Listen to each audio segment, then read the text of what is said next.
People started disappearing the week 𝐒𝐤𝐬𝐭 and 𝐼𝐬𝐭 came back. In the quiet village of northern Sali, where red dust clung to every footstep and the night swallowed sound, there lived two sisters, who everyone said were cursed from birth, 𝐒𝐤𝐬𝐭 and 𝐼𝐬𝐭. They were born 1 year apart, to a sickly woman and a father who disappeared before 𝐼𝐬𝐭 could walk. The village women said the girls were punishments because their faces were swollen and rough, like yam skins.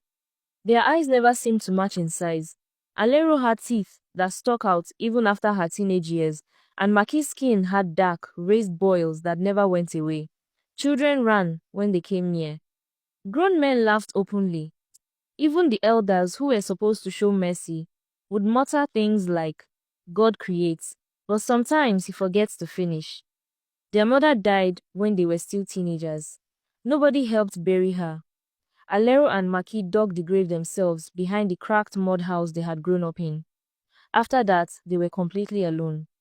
They survived on leftovers and menial jobs, carrying water for people too lazy to fetch it themselves, cleaning chicken droppings from the churchyard, selling weak herbs at the market that people barely bought. But even as people avoided them, they watched them, especially the women. Jealousy doesn't always come from beauty. Sometimes it comes from fear. People noticed something strange. The girls never cried, never fought back, never got angry. They just stared. Long, quiet stares that made your stomach twist. And then came the night of the new moon. That night, no stars showed. Even the insects were quiet. No dogs barked. It was like the air itself held its breath. A young boy named Toby, who lived across the road, couldn't sleep, so he went outside to relieve himself, and as he stepped behind a banana tree, he saw the sisters leaving their compound.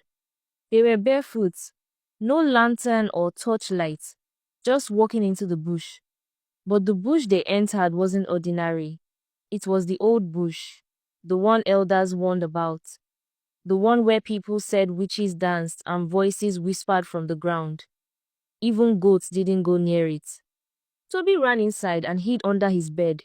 He told no one. At sunrise, the sisters returned, and something about them had changed. They were still ugly, but it was different.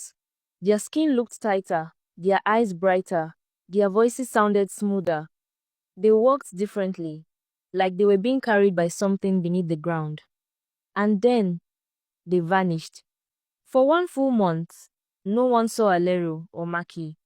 People assumed they had gone mad or died in the bush. Some felt relief. Others whispered they must have followed their mother into the spirit world.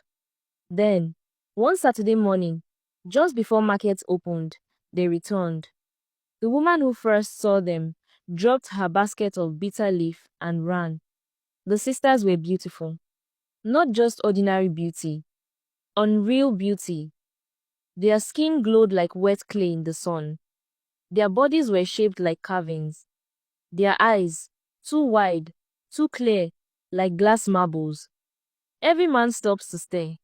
Every woman stared with a face twisted between awe and hatred. The chief's son, who once spat at 𝐼𝐬𝐭's feet, nearly fainted trying to talk to her.